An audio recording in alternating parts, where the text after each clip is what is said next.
Bonjour. Alors aujourd'hui, on va parler du plasma gel. Alors ce que vous voyez, c'est pas le plasma gel. Par contre, on avait l'habitude de demander plasma gel, surtout en état de choc, si vous vous rappelez. Alors ce que vous voyez, c'est pas le plasma gel, hein. Par contre, c'est la gélufisine 4%. Alors le plasma gel, gélufisine 4% sont quoi? Sont des solutés de remplissage. Alors en gros, les solutés de remplissage, on a deux types. On a quand on dit sur l'étude de remplissage, ça veut dire on veut remplir un vaisseau.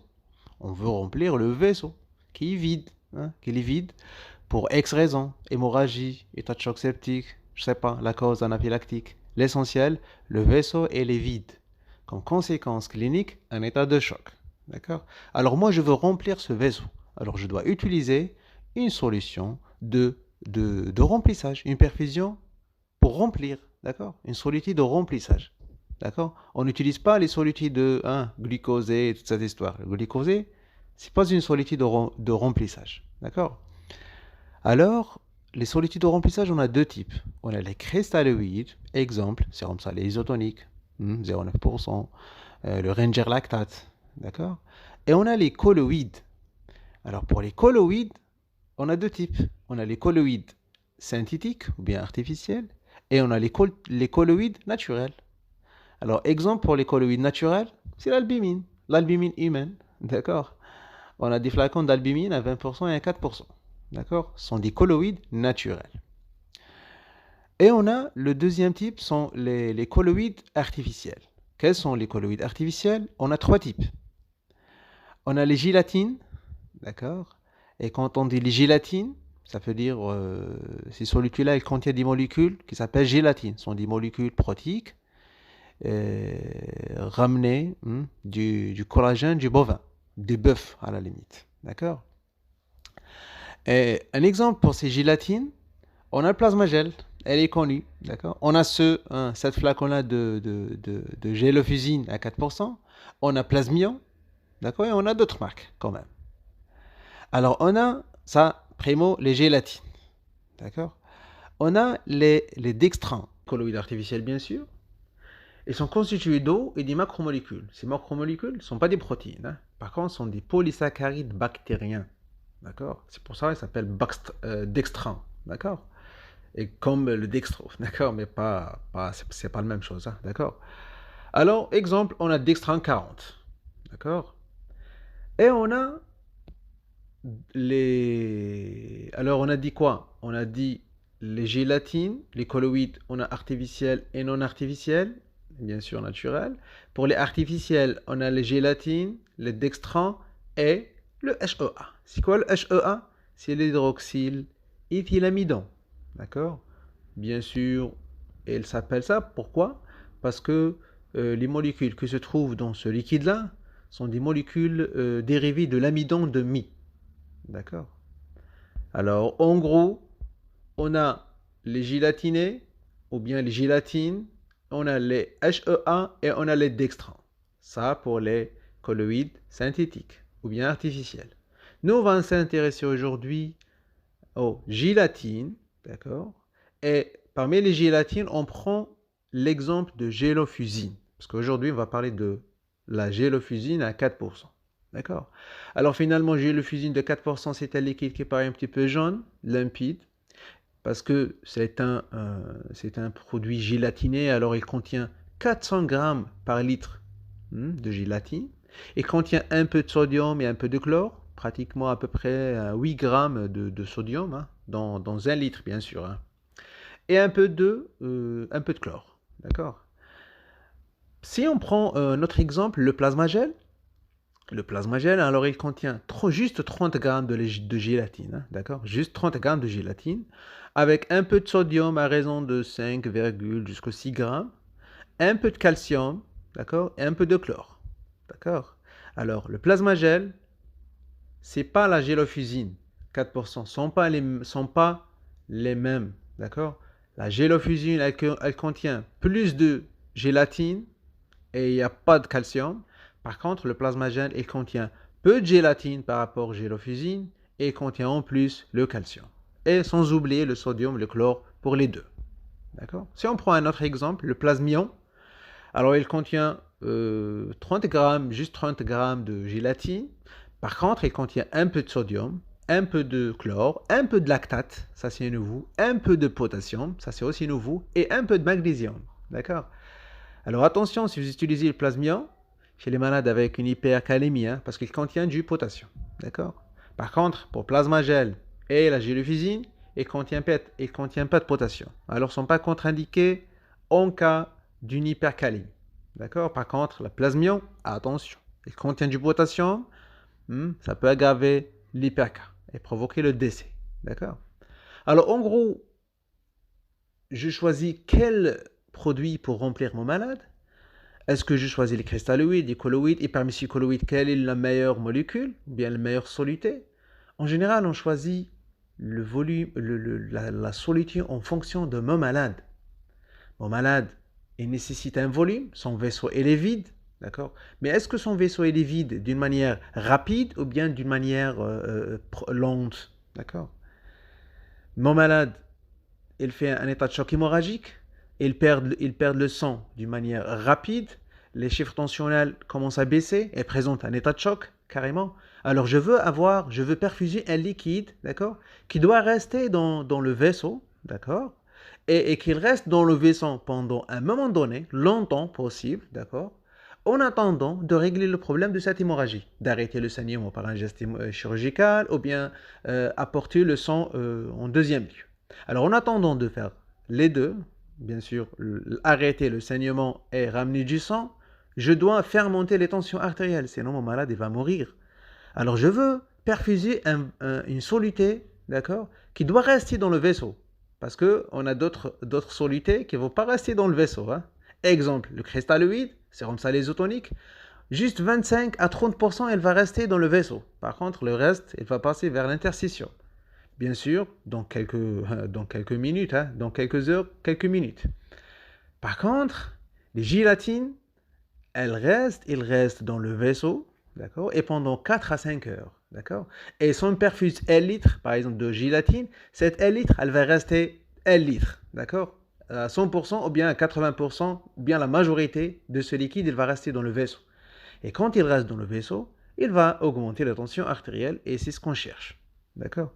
Alors, on choisit la meilleure soluté selon l'état clinique du malade, selon la situation de mon malade clinique.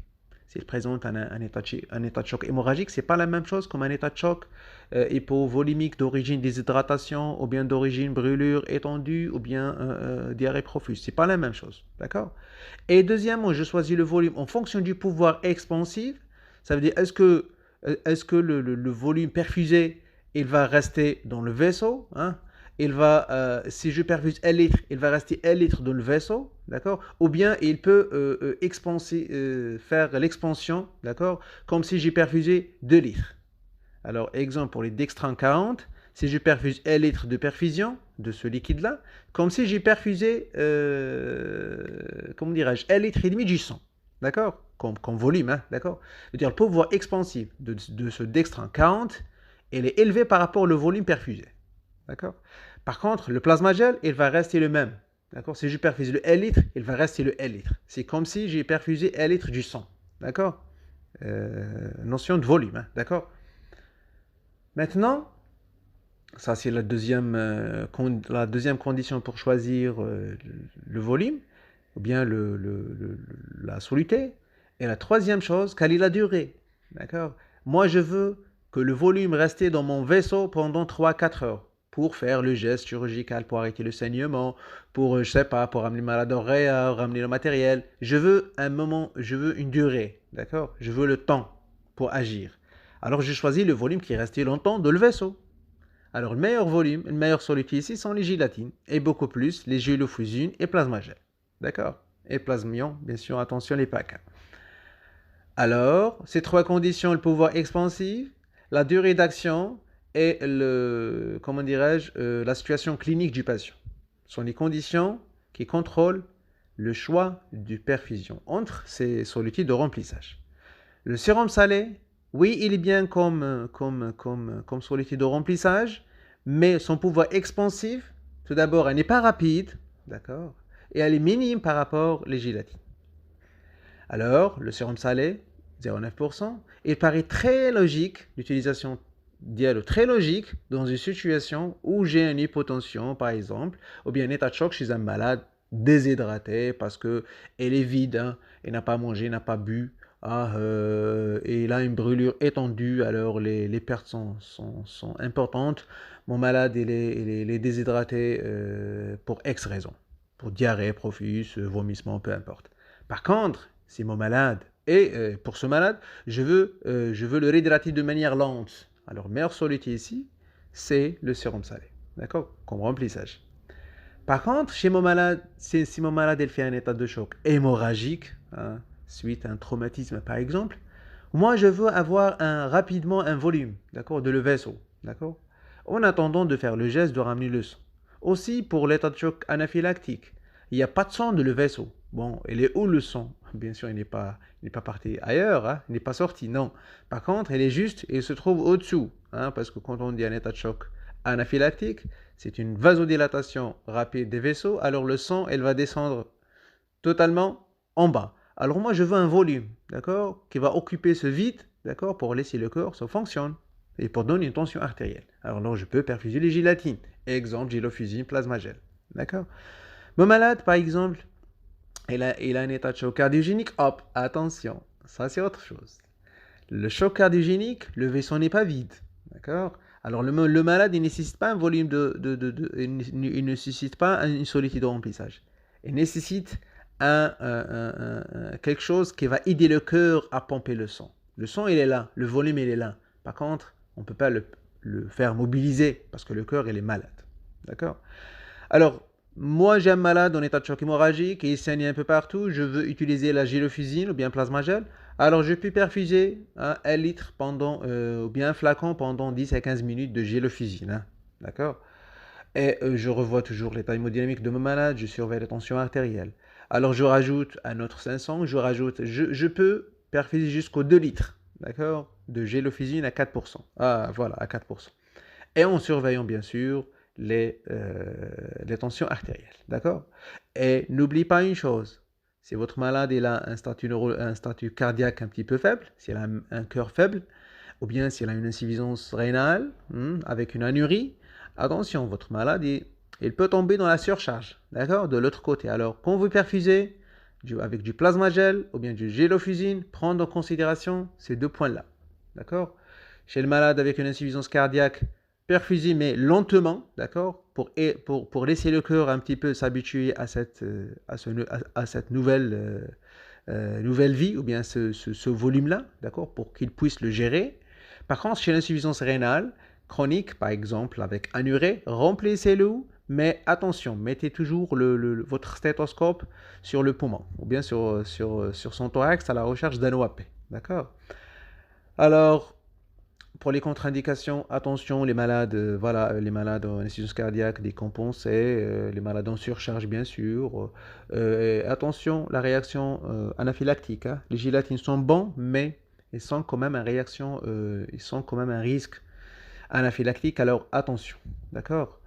Aussi, pour les troubles ioniques, attention chez les malades qui ont une hypercalémie, d'accord, ou hypercalcémie, pour les solutés qui contiennent du calcium, exemple plasmagel ou bien plasmion, ou bien les malades avec une hypercalémie, attention le plasmion, parce qu'il contient du potassium, d'accord.